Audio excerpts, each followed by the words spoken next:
Hello, everyone. Hi there, listeners. This is Amanda. And this is Rita. And you're listening to I Don't Know Her, the podcast where we talk about women and some other folks. That you've probably never heard of. Yeah, almost certainly. And now you will. Alrighty, we're back at it. We are. We decided to not post a new episode last time, partially because neither of us had prepared an Asian woman, and it felt like it would not fit with our show's theme to be like completely ignoring what was going on in the world. And we haven't had an opportunity to talk about it together or on the show, but I'm sure you're all aware of what we're talking about. But just as a recap, there was a white man who in Atlanta, Georgia, went to, I can't remember how many different Asian spas he went to, but he killed 8 people, 6 of whom were women of Asian descent. And first off, they're like hemming and hawing over whether it's a hate crime, which really pisses me off. That's so infuriating. Why does it always have to go there?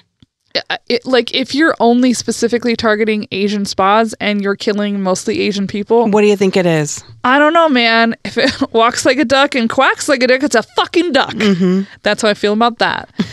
And on top of that, when he was talking to the police, he was talking about having a sex addiction, and he wanted to basically use them as scapegoats to get like help him heal himself, or like get rid of his sin, or whatever the hell. He could have just shot himself. How about that? Yeah, how about that? How about you take out your violence on yourself? But even if you weren't going to go down the path that it was a hate crime against Asians, it was certainly a hate crime against women. Mm-hmm.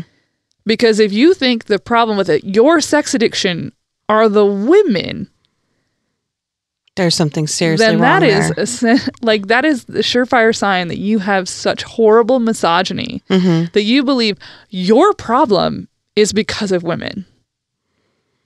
So I was just really irate over the whole situation. I'm still irate over the whole situation, and I really think we need to spend some time in these coming weeks really thinking about how our laws neglect and let down marginalized people, mm-hmm. and where our anti-Asian sentiments and anti-Asian bias come from in our country. You know, one of the things I found interesting when we re-released Anna May Wong's story was I was talking about like not really knowing much about the Chinese Exclusionary Act. Mm-hmm. And since I've talked about her, I've learned a lot more about it. But like, why didn't I know much about that? Oh, because it's tucked all the way in the back. I remember having heard of it before, mm-hmm. and it was probably in a history textbook at some point that I read. You know how they just have their little side inserts? Yeah. Where they're like in a gray box or something like that. Yeah. Where they're not part of the real text you're learning about, or that you're ever going to be tested on. With like one picture, maybe. Yeah. So like, why? Why wasn't that a bigger part of the thing I learned about? And I took AP history, and that was nowhere in there. And that's obviously intentional, right? Mm-hmm. Because we as a country have a real big tendency to just gloss over all the terrible things mm-hmm. that have been foundational from the beginning. And it's like, if we would just actually examine it, it's like when you go to therapy. Nobody wants to know they're a selfish dick, but like you start to see like, take a look in the mirror. It's not... Maybe I need to work on that a little. Yeah, I was going to say, it's not that hard to realize and accept that there's some work that needs to be done there. And then once you start doing that work, you start realizing like, oh, it really wasn't as hard as I thought it was going to be. And it's really worthwhile. Yeah. And I think we need, as a country, to get ourselves into some therapy. Yeah, I guess I didn't realize, now that I'm starting to do like some thinking of how anti-Asian sentiment is so deeply steeped in Hollywood. Yes. And how they are portrayed on the screen or in jokes. And just like stuff that I used to laugh at when I thought like on Seinfeld, you know, mm-hmm. stuff like that. And then you realize it's like it's just those little things that desensitize you all along the way. Yeah, that's the thing, that desensitization. That's what allows people to think that these jokes are harmless. Mm-hmm. The over-sexualization of Asian women mm-hmm. in comedies and that hypersexualization which relates to like the spas that we all know about and things like that. Like it is a situation that we just don't, often I think we don't take as seriously as we do racism against other races because of the model minority myth. And that model minority myth is so insidious because it allows these two contradictory things to be happening at once. And it also like makes anti-Asian sentiment and anti-Asian bias seem like it's not as big of a deal. But it's like a 65-year-old woman was like walking outside of a mart on her way to church and got like beat up, a week ago. It's like, that's wild. We are better. We should be better people than this. Yeah. And we need to really, if we're going to examine our anti-Black bias, then we also need to do our anti-Asian bias and our anti-Indigenous bias and our anti-Latinx bias. And we need to really focus on them and do that hard work, because it is hard work. Yeah. And I've seen some people too out there like, well, what about this? What right now we're taking a look at this, okay? Because this is a section of our society and of the human race. So we're going to take a look at it right here. We're going to go and look at everything else, but you need to be looking and concentrating on this right now. I have a friend who's an English teacher, and of course we have to do all of our meetings on Zoom. So she's always standing in front of this poster that she has on her wall, and it's huge. Like, it's like if you're in her classroom, you can't miss it because it's like the biggest thing on the wall. And I think about it all the time. And so I feel like it's a very effective poster. And it just says, we can do hard things. And I'm like, this is hard, but we can do hard things. And we can do more than one hard thing at a time. We can be addressing anti-Black bias and anti-Asian bias. You know what I mean? Yeah, absolutely. We don't have to have it one or the other. It's not like we only have like room on the plate for one entree. Yeah, exactly. We can do more than one thing at once. And I hope we do. Same. Before we get going into our more fun topics today, I do want to thank Riley Hahn and Spokane Coeur d'Alene Living Magazine, who featured our show in a really lovely piece in the April 2021 issue. It was a wonderful interview. Real fun. Enjoyed the hell out of it. And the write-up was better than I could have dreamed of. Yeah, it really was great. And I think she's super talented as a writer. And so if you're interested in reading that, if you're a local person, you can pick up the magazine. But online, we've posted links on both Facebook and Twitter. Obviously, Instagram makes that stuff really difficult, so we haven't done it there. But you should be able to find it if you just Google Spokane Coeur d'Alene Living Magazine. And also, we were invited by Kathy Barron to be on her show, Women Who Sarcast. And we're going to be releasing that as an episode later on this month. So if you haven't already heard it from her, you'll hear it from us. That was really fun, too. We haven't done that since we were on Drunch. And that was a fun experience. This one was great, too. Yeah, and the art hour. Oh, yes. Yeah, we did the art hour. And Taylor brought back her show. Oh, she did? Yeah, so I don't know if ours is up still. I'll have to look into that. But yeah. So we've been having some real good luck with folks lately, and that's been really fun. Yeah, it's been nice. And hey, we've been in 2 magazines now. I know. Hey, Spokesman Review, you're the only local publication who hasn't featured us, so what's your deal? Come on. We got pictures. So I know we started out with a really heavy topic of anti-Asian bias, but I thought it was important that we circle back to it since we talked about it. Well, I talked to myself about it last time. Good news, especially for our Patreon fans. We will be putting together packages this week that should be going out soon. And so if you are a subscriber on Patreon, you'll be getting your swag. So exciting. It's all done. I'm so excited. And we're hoping at some point we'll be able to put those up on a store that is not TeePublic, but we've got to figure that out with our website hosting services. We'll figure it out. Yeah, we'll get it done. But if you haven't already become a Patreon subscriber, please do that. We're at patreon.com/IDKHerPodcast. And we could always use more subscribers. Absolutely. And also, if you're not a Patreon subscriber and you wanted to get a sticker or a t-shirt, TeePublic has our merch up there as well. Sweet. So, are you ready? I was going to ask you, are you ready? Ready? All right, I am feel ready. a little rusty. I know, because it has been a while since you have gone. Yeah. Oh, well. It's like riding a bike, right? Yeah. No.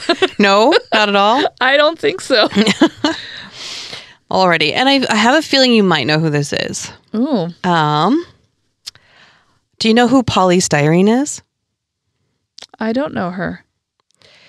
She's a punk rock pioneer, songwriter, and the lead singer of the X-Ray Specs. Oh, I don't know her. Really? I don't even know that. I don't know that band. Okay. So I myself am a little shocked that I don't know who Styrene is, because one of my favorite bands is Bikini Kill. Mm-hmm. Latigra, the Raincoats, and Styrene basically paved the road for these bands. And I did not know who she was. And the reason she popped up on my radar is because I have a Bikini Kill Pandora station, and this one song kept popping up, and I thought it was Kathleen Hanna. And so I was like singing the song and stuff, and I was like, oh, I'm gonna see what album this was on. And I looked at the album and I was like, who is this? And I was completely wrong, and it was Styrene. Well, I'm excited to learn about this person I don't know. Well, she was born Marianne Joan Elliott Said in 1957 in Bromley, Kent, and was raised in Brixton, London. Her mother was Irish-Scottish, and her father was Somalian. She had a really rough childhood. Growing up mixed-race, she struggled to find her place anywhere socially. She dabbled in theater, but most of the time she found herself as an outsider. She said, I was never happy at school. Playground politics always disturbed my concentration, and I wasn't particularly good with authority. Mom taught me how to type, and I soon realized that it would be either school or the office. Neither of these options filled me with enthusiasm. No, that sounds pretty bad. Yeah, it's kind of like, you want to go to that shitty hole, or you want to go to that shitty hole? Yeah, hey, you're not a born student, so not school, but also not typing for the whole rest of your life if that's not what you want to do. No. Her home life was not so great. Her father left when she was really young, and her mother raised her on her own. I'm not sure to what extent or by whom, but I did read in a Forbes article that she was a victim of physical and sexual abuse. Ugh. So the combination of poverty, racism, and abuse led her to run away from home when she was 14 years old. 14 is young. She's so young. You're so vulnerable then. And the thing about being 14 is that you kind of know you're vulnerable, but you have the ability to act like you don't give a fuck. Oh yeah, I'm going to do this on my own. I can do anything. And then you're like, oh no. And then the second you get into a real bad situation, you're like, Mommy, help. Been there. Yeah. So she hitchhiked around. She's bopping from different music festivals. She was sleeping at communal crash pads. Like, she would meet a group of people and they'd all have like these crash houses and stuff. That's very dangerous. She dabbled in playing music, but she had a hard time breaking into anything. She said mostly because no one wanted a biracial teen runaway as a rock star. I don't know. It kind of sounds like the perfect recipe for a rock star. While on the road and without much money, she would buy secondhand clothing and make thrown together but interesting outfits. Fashion was something that was her first interest. She set up a small stall on King's Road in London, and she sold jewelry that she made by hand and secondhand clothing that she would kind of pull apart and piece back together and make something really fun and funky with. Did you ever do that? Oh, yeah. Yeah, I had that. No one's going to remember this. But there was this book that came out about how to like transform t-shirts. And you could like make all kinds of cool shit out of them. And I would go to thrift stores and buy like massive t-shirts that were way too big for me, because then I would do really cool things with them, and they looked so punk rock. It was kind of cool. Nice. Like this one design that I loved, so I did it to like three t-shirts. You would cut out the sides of the t-shirt, and the thing is that there's no sewing. This t-shirt had this t-shirt book was no sewing. It's just cutting. Mm-hmm. And so you would take the strip that you cut out, and you would cut it into like one long strip, or if you had another t-shirt, you cut a strip off of that one, and you pull the string until it becomes a string. You pull the I've seen that done. And then you poke holes all the way down the sides, and then you thread it through.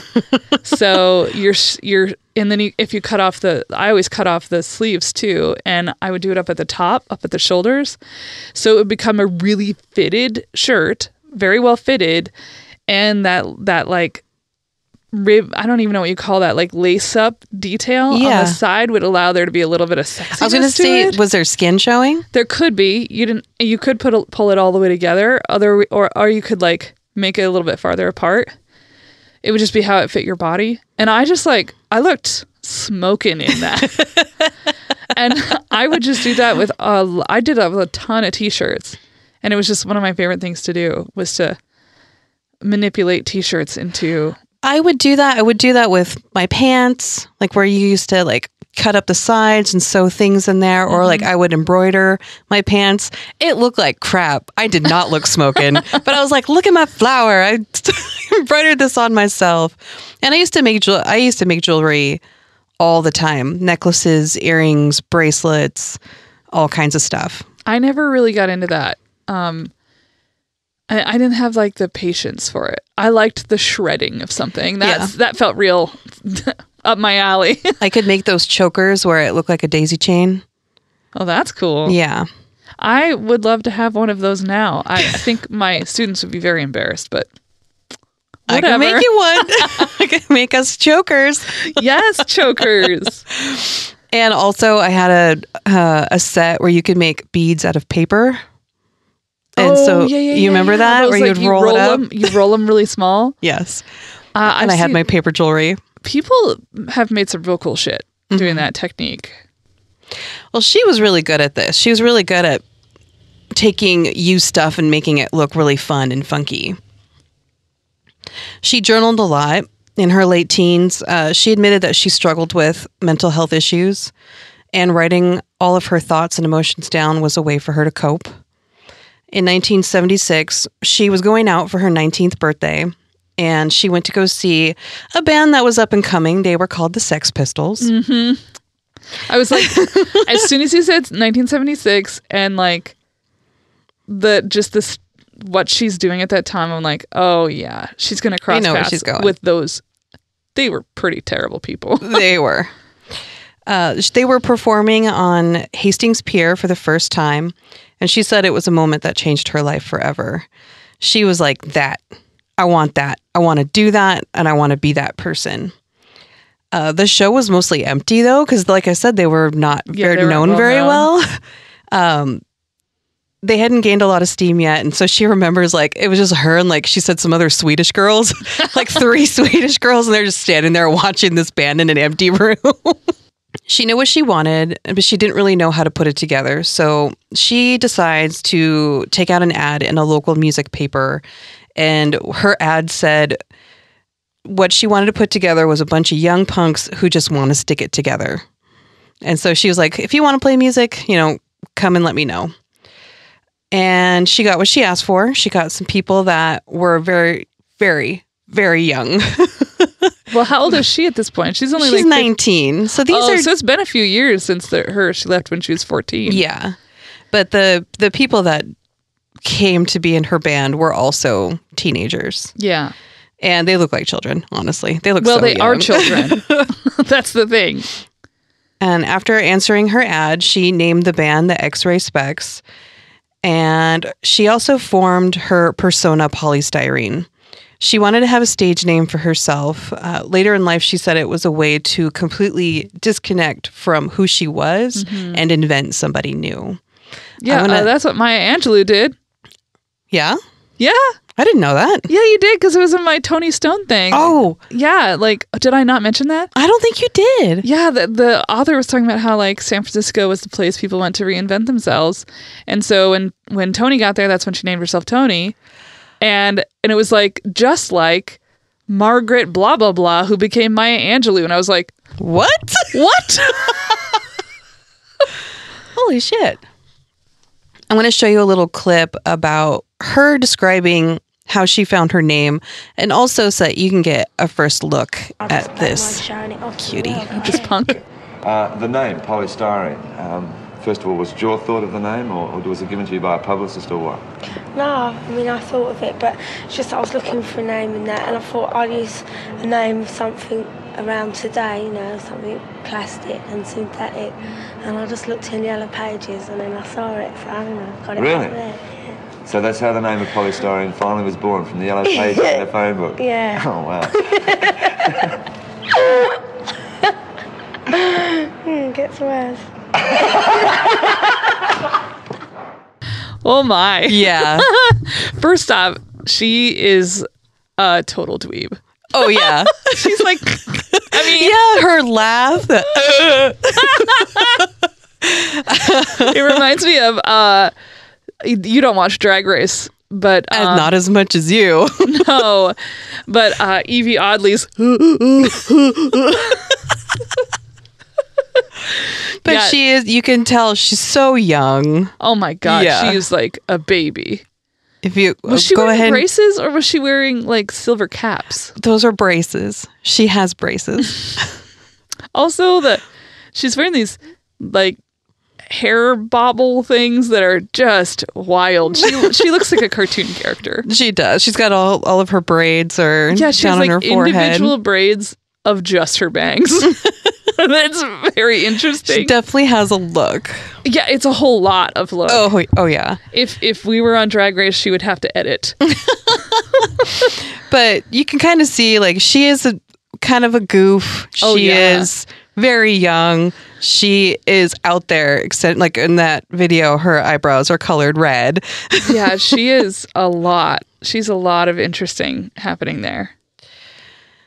So now that she has her band, they begin to put together their list of songs, and they're all formed by Polystyrene's journal writings. One unique addition that had not been done in punk music before was they added a saxophone to their band. Yeah. Which How mostly, interesting. punk is usually all heavy guitars, Yes. and then they got this crazy ass saxophone, which is awesome. Yeah, it's just really loud guitars and banging on drums. Drums and screaming. Yeah. So it definitely did set them apart from everyone else, and it became one of their most defining features as a band. During this time in the punk scene, there was little to no leading front woman, and there was literally zero front women of color. Mm-hmm. The band had, of course, some pushback at first. People thought that the scene was no place for a 19-year-old black girl with braces to be up leading on stage. Yeah, but they were fine with 19-year-old white boys doing it, Yeah. who also probably had braces. That didn't stop the group from playing and creating a buzz around themselves. Polystyrene's driving vocals were something that no one had ever heard before. And so I'm going to go ahead and play you the song that I was talking about that I thought was Kathleen Hanna. And this was one of their first recordings. It's called Oh Bondage Up Yours.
So that was the song that I heard from their first album. And I honestly, the studio version's a little cleaner. Yeah. And I honestly thought it was Kathleen Hanna.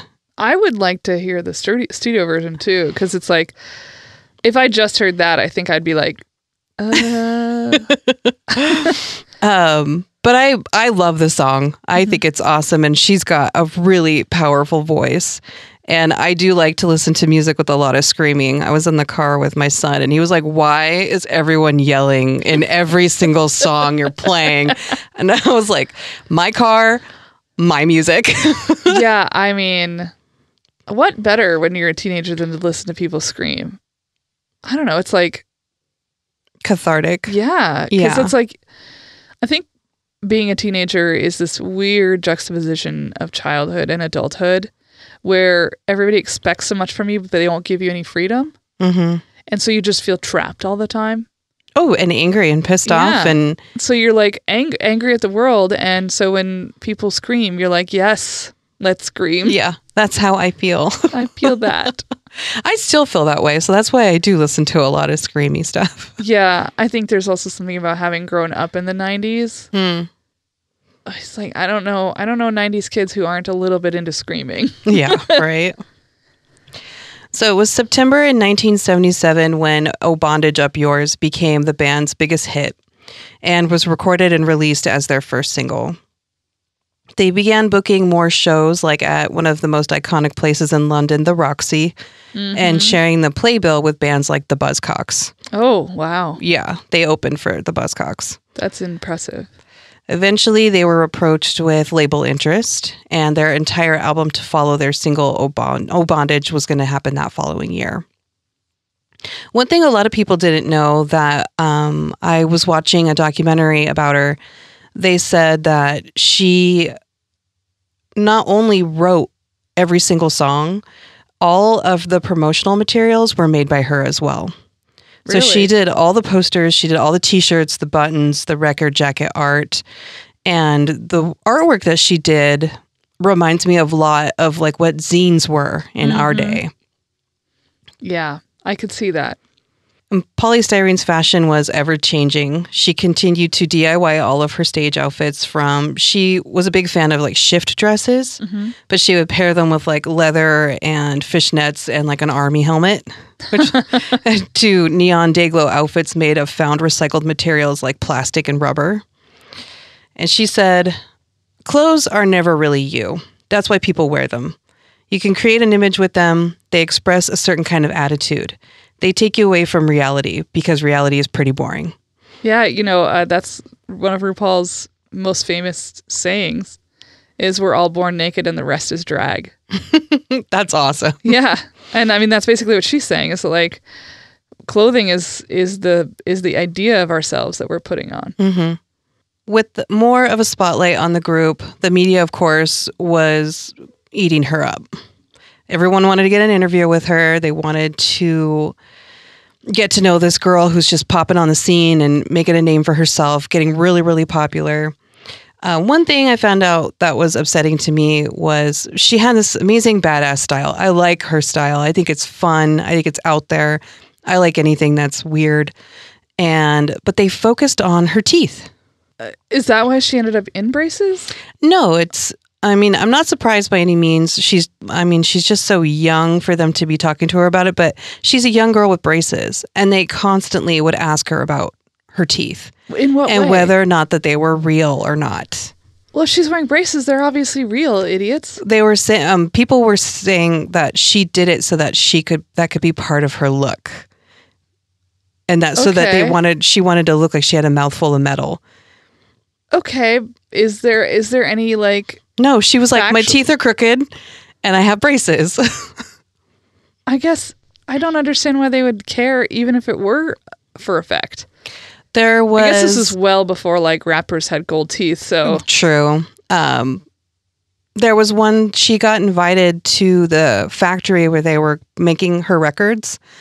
And they told everybody on the floor, like, this artist is coming in and she's going to see her records being made. And she's like super excited. And she comes in and they're like, this is Polystyrene. And she goes to introduce herself to someone. And the lady goes, are those really your teeth? And she's just like, doesn't say anything because she was like, and you can just kind of see her deflate a little bit. Is this on camera? This is on camera. Oh my God. And the lady's like, are your teeth fake? And she's like, no, they're real. And she's like, oh, you just look like you have a mouthful of metal, like in all your pictures. And she's like, okay, like. How weird. Yeah. And it's like, she's young. She's probably already a little insecure about it. So why keep bringing like attention to it? And in interviews, you can see her like, because she smiles really big, like she just stops smiling and she closes her mouth. Really? Yeah. How much longer does she have braces? She had them, I think, until she was like in her early 20s, like 2021. I think she got them taken off. Okay. And were her teeth fixed after that? They were. Okay, so they were legit. Yeah. Like there is no, they were just coming up with a random conspiracy theory about a young girl's mouth. I guess. How fucking Instead weird. of her talent as creating this entire album, getting a band together, having a pretty rockin', outfit. What a bizarre fixation, though. Yeah. I just can't understand why that would be the thing you focus on. Well, although, we recently talked about Britney Spears and everybody was obsessed with whether or not her boobs are real. Yeah. And they would ask her in fucking interviews. To her face. Yeah. Yeah. Are those real? And you just see the... Like did that you really look. just ask me that look? Like, yeah. even if they were not, is that any of your fucking business? Nope. Move along. When one of the interviewers asked her about that, she just said, I said that I wasn't a sex symbol and that if anybody tried to make me one, I'd shave my head tomorrow. She's just like, why not? Yeah. They also picked apart her clothing, her song lyrics, which her lyrics are quite deep and revealing. They would prod her about like the meaning behind them. And in some interviews, you could tell she was a little uncomfortable with that, of sharing that part of her, I guess.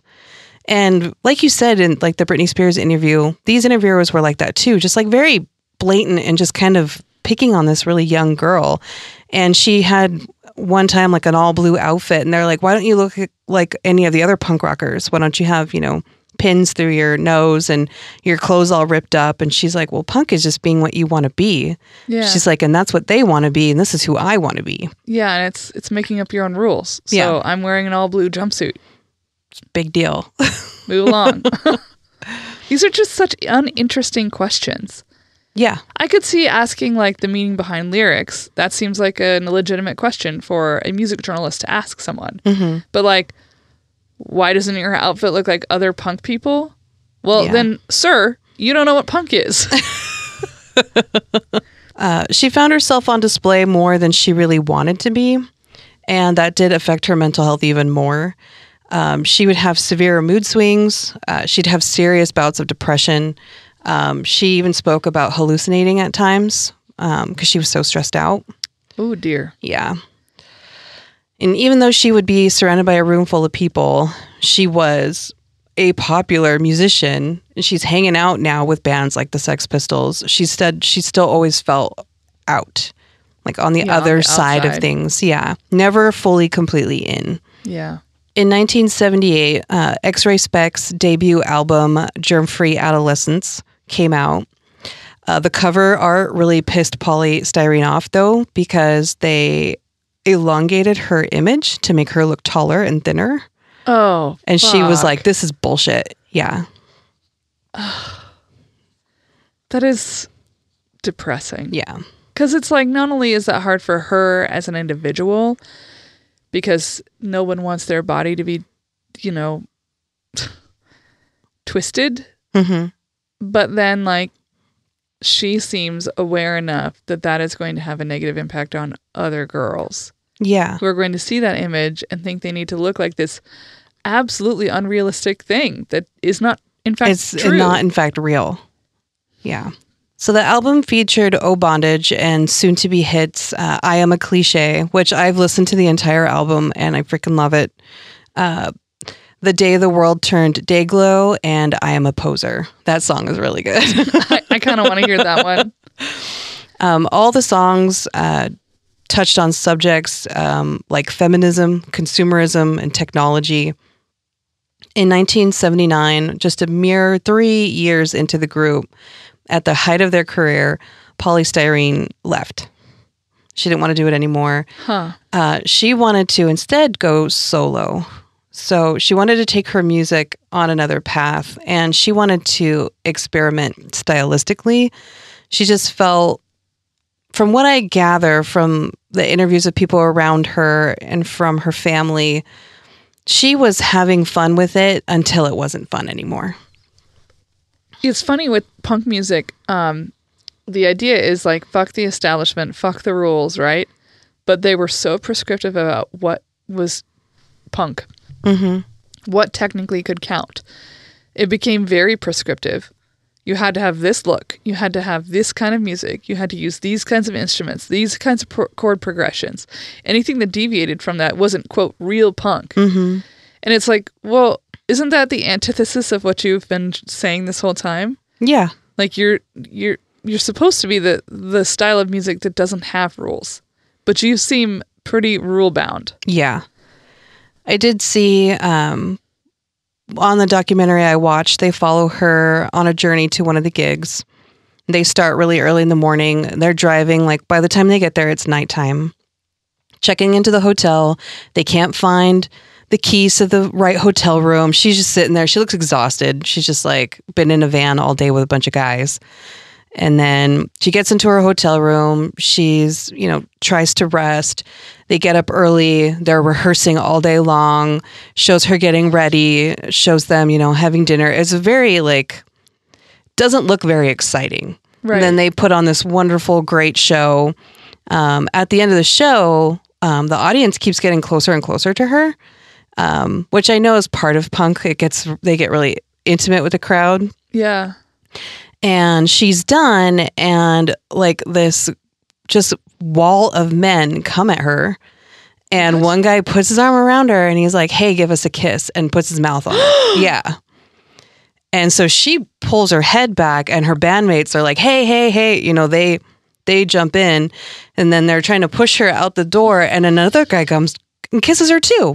See, this is why when L7 came about, they were like, I don't put up with any of that shit. That's why there was a bloody tampon thrown from the stage. Oh, yeah.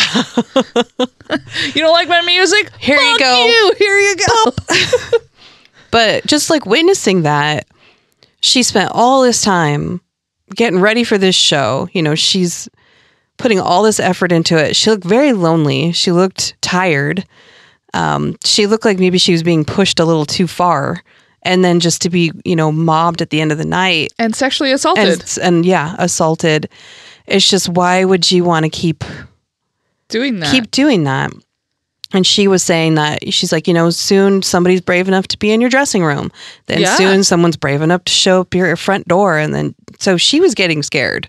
Yeah, as she should be. That is frightening behavior that is being allowed to happen to you. Yeah. And she described it as people see her as this, just because she is a musician, that she belongs to them and that they can just access her anytime that they want. And she didn't believe in that. She was just like, I'm still a person. Yep. I think that's the problem with celebrity culture in general. And I actually think that might be worse now than it's ever been, because of social media. Oh, there's so many more realms. Yeah, if I can look at your Instagram stories, and I can also look at Jonathan Van Ness's Instagram stories. So you're the same, right? Mm-hmm.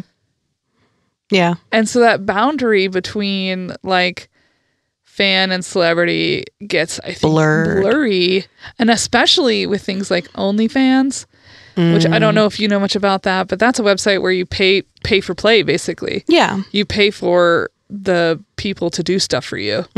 So then you have a lot more intimacy there. Oh, yeah. Oh, man, I think that we have to be really careful. I think especially celebrities right now have to be really careful, because I think that erosion of the separation of your public self and your private self can be helpful in some ways and also really harmful to your ability to stay safe. It was really harmful to her.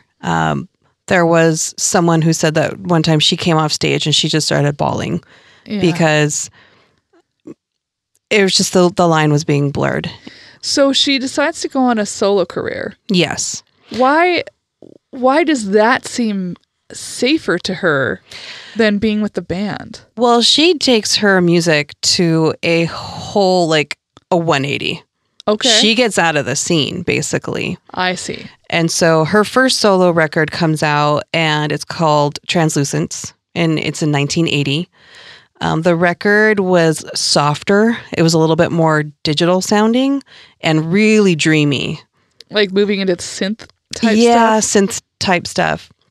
Her audience was completely thrown because to go from, you know, what Bondage was to now this really dreamy synthy music, she ended up losing a lot of her fan base. Yeah. Just because it wasn't, you know, what people expected of her.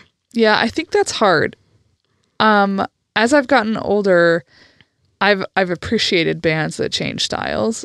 Like Tegan and Sarah completely changed their styles. Oh, yeah. And I still like their old music and I like their new music. And I don't like it when people like say a band switches into something different. It's like they're still human and they're evolving human beings, just like we all are. Just because you liked that one album from like 1985 doesn't mean in 2005 they're going to be making the same album.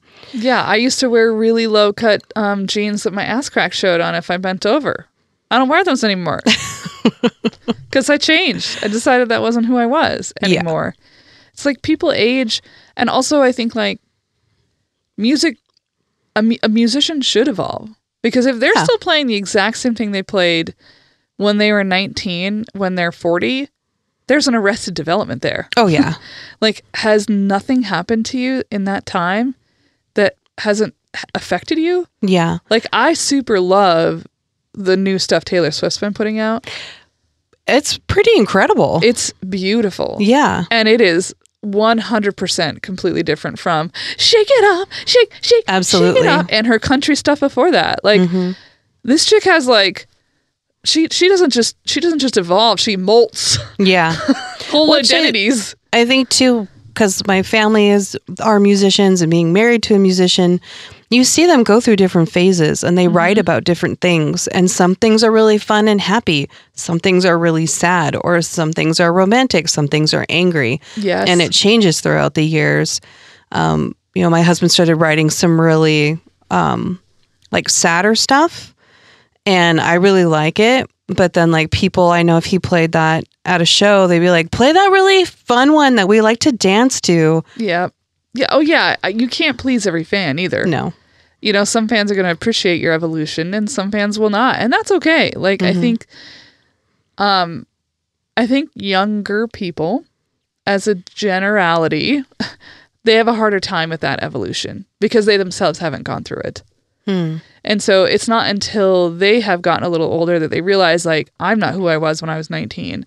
But it's like, when you're 19, the difference between 16 and 19 isn't that great. You know? Yeah. But the difference between 19 and 24 really usually is. Yeah. And I mean, if she's starting her career around 19 years old and then now she wants out and she's about 21, 22. Yeah. That 19 to 22 is drastic. It can be, for sure.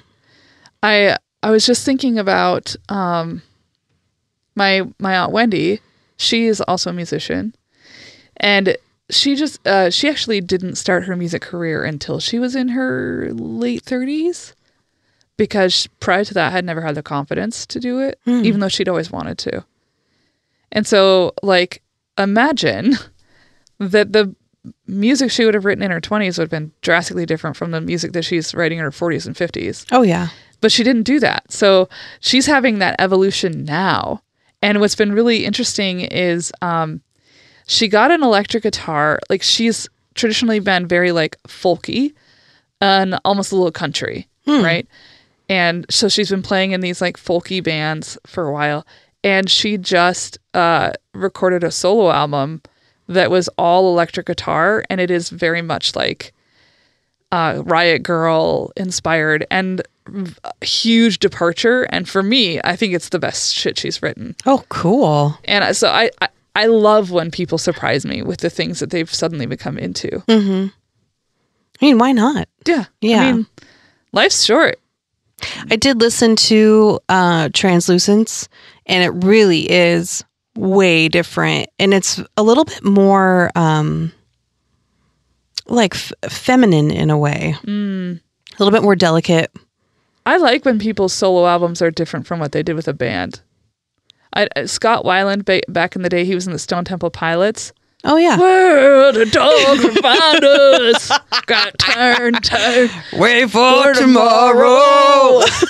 But his solo album is a completely different thing. Really? Yeah, it's weird.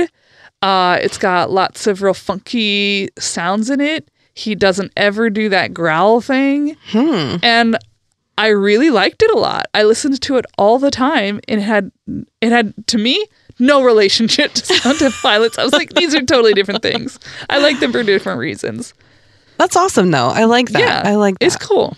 During this time, too, she had a whirlwind romance with a musician named Adrian Bell.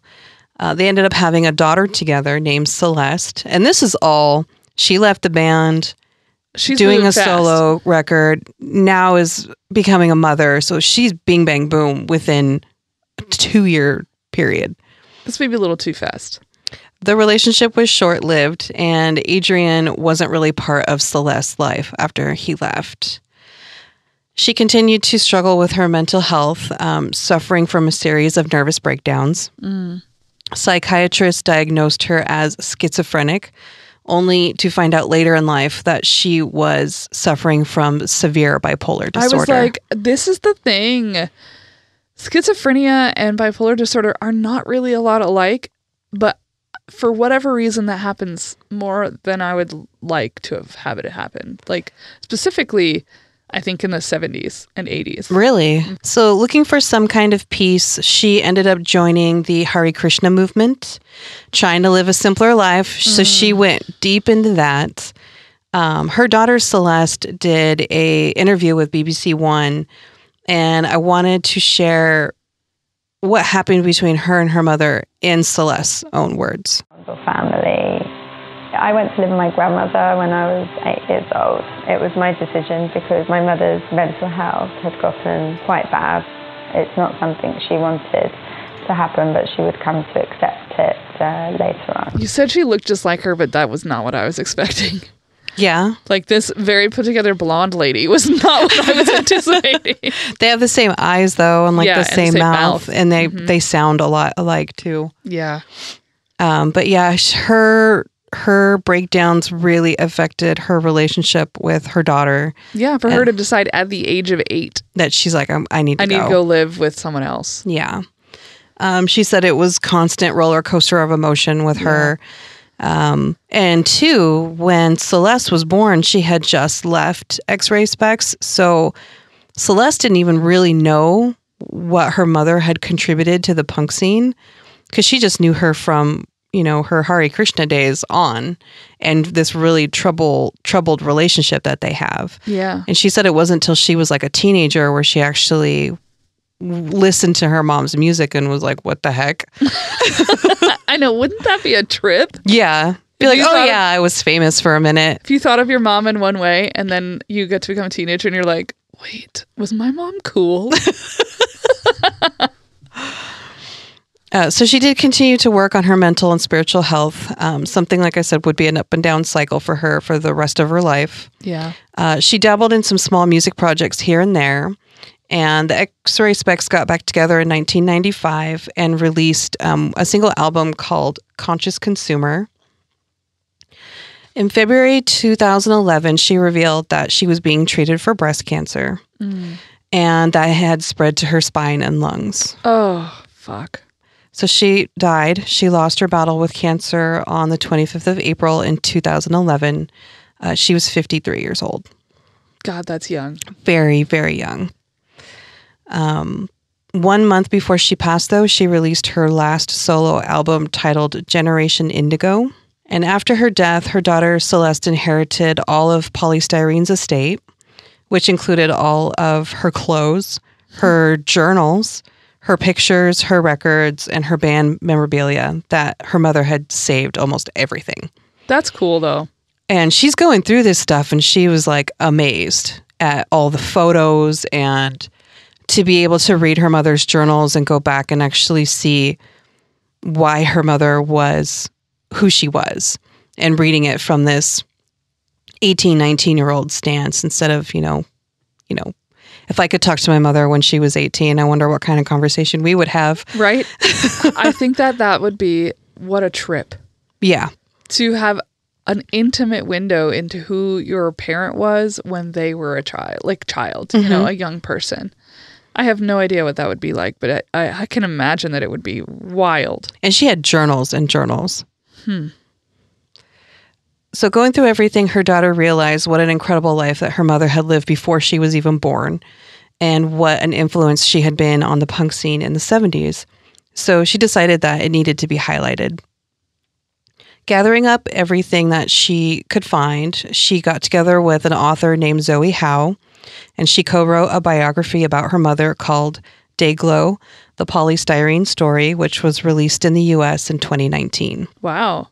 That was not long ago at all. Nope. Well, even sooner, or even More sooner? recent? More recent? More recenter? Recently? We English good. Yeah, recently. She took it a step further. She did a crowdfund to create a documentary about her mother called Polystyrene, I Am a Cliche, which is the title of one of her songs. One of her songs. The documentary coincides with the 40th anniversary of the release of Germ-Free Adolescence. And the premiere of I Am a Cliche took place on February 27th, 2021. Oh! So very recent. Yeah, just a few weeks ago. The film was being released on digital formats only because of COVID. And it was released on multiple platforms on March 2021. Currently not available in the States. I tried. You tried to pirate it. I did it twice. They were like, you can watch it for free, but give us your credit card. And I was like, how safe is that really? Yeah, that's a no. I tried, and but I guess movies have to slowly be, when they're smaller like that, they have to slowly be released in regions. I had no idea. Yeah, it's because they don't have the funding to fully release it. Okay. It has to make a little bit here to fund to go here. I didn't know that. I thought it was just if it was made and it was digital. Yeah. Yeah, there's all kinds of rights and also format changes and rules in each country. My friend Amos, who did No Ordinary Man, they've been doing that too, slowly. Oh, wow. Releasing everywhere. Well, I do know it's in the UK. It's in Ireland. So if anybody's out there, could you send me a copy? Celeste said, "This film will be a celebration of the life and work of my mother, an artist who deserves to be recognized as one of the greatest frontwomen of all time, a little girl with a big voice, whose words are more relevant than ever." When she's talking about her words being relevant, she referred to one of her songs, which is called Identity. I'm going to read some of this because when she sings it, it's a little hard to hear what the words are. So she said, "Identity is the crisis can't you see? Identity, identity. When you look in the mirror, do you see yourself? Do you see yourself on the TV screen? Do you see yourself in the magazine? When you see yourself, does it make you cream? No. When you see yourself, does it make you scream? Identity is the crisis. Can't you see? Identity, identity." I mean, that to me is... Yeah, the idea of not seeing yourself. Yeah. And I mean, that's at first I thought she was being literal, and maybe she is kind of, but I think also she's talking about people like me are not seen. Mm-hmm. Which I think is really fucking relevant. Yeah, I don't think that's changed. Mm-mm. In 40 years. Yeah. Wow, that's depressing. Yeah. So at 19, she was singing about identity, nonconformity, consumerism, and sexism. Many artists contribute her work as to the reason why they play music at all. One such artist is my personal queen, Kathleen Hanna. Yes. And she said without polystyrene, the Riot Grrrl era would have not been the same. Yeah. Maybe not even had any legs. No. I got my information from, there's a lot of BBC News clips out there. They did a lot every time she released an album or if she popped back on the screen, they did little mini docs about her. The one that I watched was Punk Icon Polystyrene Dies at 53. The Unforgettable Polystyrene First Woman of Punk by Hannah Tyndall. Polystyrene British Punk Icon by David Chu. The Untold Story of Polystyrene by Zoe Whitfield for Vogue. And Dayglow by Celeste Bell and Zoe Howe. And clips from I Am a Cliche, the documentary by Celeste Bell and Zoe Howe. That was awesome. I had no idea. I had no idea. I'm really glad I know now. That's another band I would love to add to a rotation of my Riot Girl days. And I was literally listening to it, and I didn't know who she was. I didn't know who she was. I think that's really funny that you thought it was Kathleen Hanna. I did. And Kathleen Hanna's like, yeah, modeled myself after her. I do kind of see too, Kathleen Hanna does wear a lot of those shift dresses too, like back in the day. And I saw a lot of similarities of that too, of their style. I didn't get into some of those bands until later because I started with the dirtier, grimier versions of like L7 and stuff like that. That's what I started with. And so then when I heard like the music of Bikini Kill or Cedar Kinney, I was like, oh, that's a lot softer. And I wasn't into it. I didn't get into that stuff until I was in college, which was a little bit past the age at which I had been into that, just into like heavy, loud, banging rock. So that was kind of an interesting transition to make. I actually started heavier and went a little bit to the more eclectic and introspective music that was in a lot of the Riot Girl era. Oh yeah. Kathleen Hanna is like one of just like my personal hero, just like the power behind her voice. And I really find that similar in Polystyrene. Yeah. Also, I love the story about her name came about. Just from the Yellow Pages. But I love that she was talking about, like, I wanted something plastic. What an interesting, like, motive. Why? What's, you know what I mean? Like, that she intentionally sought out something that would sound fake. Like, that would sound like it had been manufactured and not organic. And too, they said, like, she was really... I would say obsessed maybe is the wrong word, but she would dive deeply into consumerism and the drive behind it. And so that's why she said she wanted to do something like plastic and fake and something that you would buy off of the grocery store shelves because the TV told you to. Yeah, she wanted to really hammer home that idea that you're all robots if you just follow what the TV tells you or whatever. What a punk idea. Well, that's her. Well, thank you for sharing her story. You're welcome. I really did enjoy this one. And I can't wait to watch the documentary because I want to see the whole thing from her daughter's perspective. Yeah, me too. I would be really interested to see. I always think it's interesting when you see a family's perspective on that loved one. Like when we talked about Elsa Blankstead and it was her grandson who made that documentary about her. Oh yeah, that's right. Yeah, that was fascinating. It's always interesting to see that like person that's semi-removed that's looking in. There was two guys, I forgot the name of the podcast, but they were reviewing the documentary and they were saying that it was really fascinating, like watching a daughter discover somebody new. Yeah. Because all these old punk rockers are coming to her and telling her stories of her mother, and like younger people, like I think Kathleen Hanna is in the documentary talking about how she influenced her career, and this Celeste is just like, what? Like, yeah, it would be wild to be like, your parent as this person, but the world knows her as somebody completely different from who you've seen and who you've known. That would be such a mindfuck. Well, thank you for telling her story.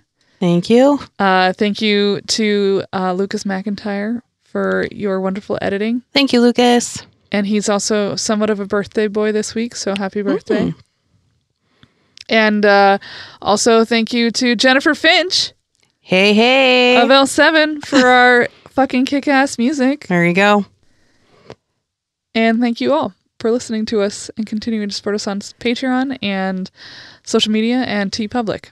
Awesome. I hope you guys enjoyed this one. And once again, the album is called Germ Free Adolescence. Yeah, I love that name too. Germ Free Adolescence. All right, everybody. Have a great week. All right. Peace out.